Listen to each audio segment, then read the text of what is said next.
ఒకప్పుడు చంద్రబాబు నాయుడు మీ సేవ అనే విధానాన్ని తీసుకొచ్చారు.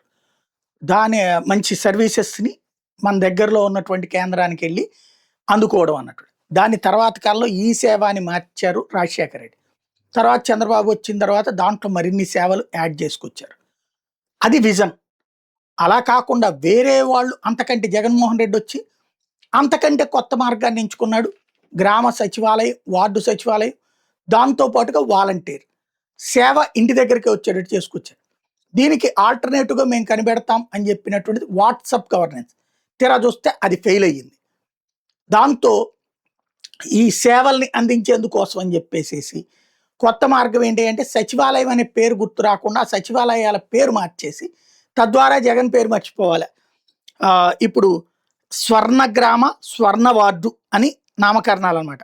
అంటే స్వర్ణ గ్రామ సచివాలయాలనే కాకుండా స్వర్ణ గ్రామ అని పిలుస్తారట, స్వర్ణ వార్డు అని పిలుస్తారట. ఆ పేరే వింతగా ఉంది. అంటే వీళ్ళ స్వర్ణాంధ్రని గుర్తుకు తెచ్చుకోవాలి. కానీ ఎబ్బెట్టుగా ఉంది ఆ పదజాలం. ఇప్పుడు రైతు భరోసా కేంద్రాన్ని రైతు సేవా కేంద్రంగా మార్చారు. అక్కడ కూడా అంతే. జగన్ తీసుకొచ్చిన స్కీమ్‌కి పేర్లు మార్చుకోవడం తప్పించి చక్కగా అక్కడ అన్ని సదుపాయాలు అందుతుంటే దాన్ని మార్చేసి అస్తవ్యస్తం చేయడం.